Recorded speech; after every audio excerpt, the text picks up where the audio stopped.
राधे राधे।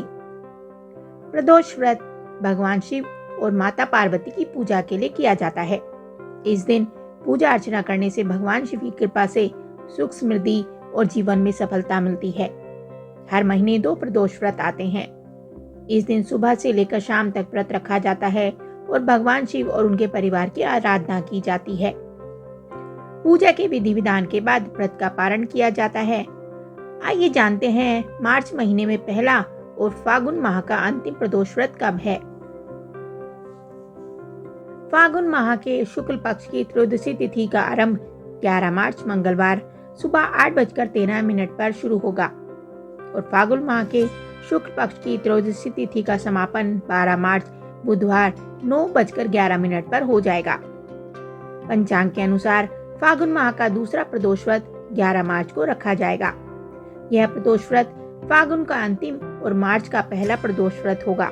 क्योंकि यह मंगलवार को पड़ रहा है, इसलिए यह भौम प्रदोष व्रत कहलाएगा।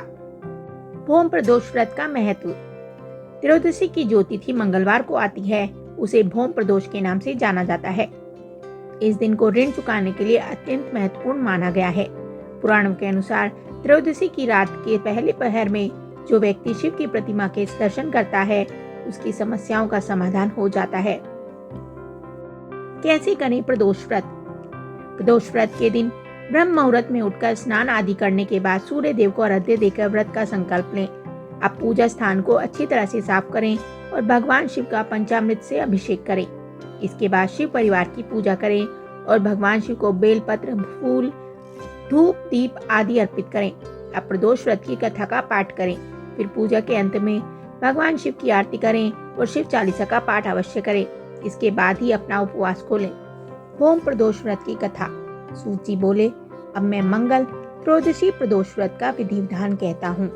मंगलवार का दिन व्याधियों का नाशक है। इस व्रत में एक समय व्रती को गेहूं और गुड़ का भोजन करना चाहिए। इस व्रत के करने से मनुष्य सभी पापों और रोगों से मुक्त हो जाता है। इसमें किसी प्रकार का संशय नहीं है।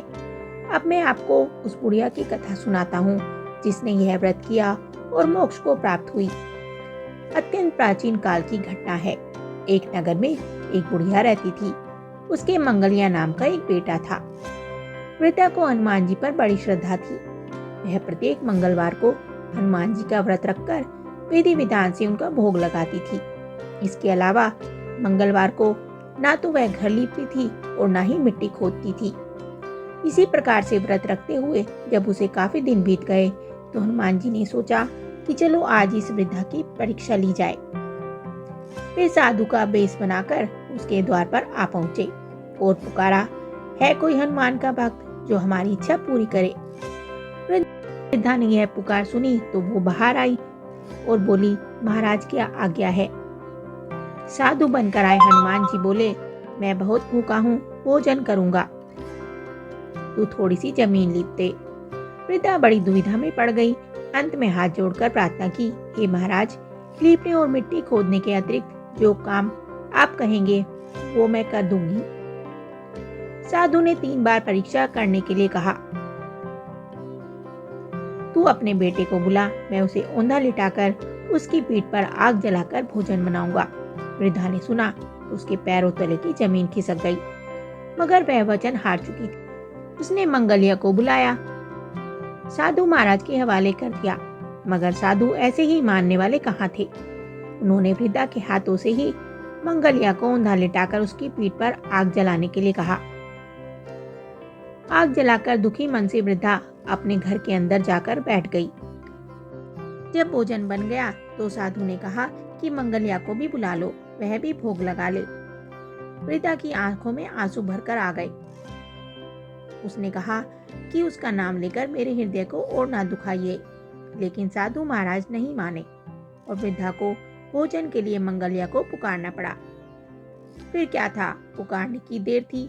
मंगलिया बाहर से हंसता हुआ घर में दौड़ा आया।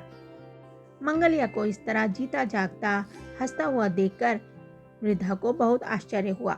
वह साधु महाराज के चरणों में गिर पड़ी। साधु महाराज ने उसे अपने असली रूप में दर्शन दिए। हनुमान जी को अपने आंगन में देखकर वृद्धा को लगा कि उसका जीवन सफल हो गया। ये कथा और जानकारी आपको कैसी लगी हमें कमेंट करके ज़रूर बताएं। साथ ही वीडियो को लाइक करें, चैनल को सब्सक्राइब करें। धन्यवाद।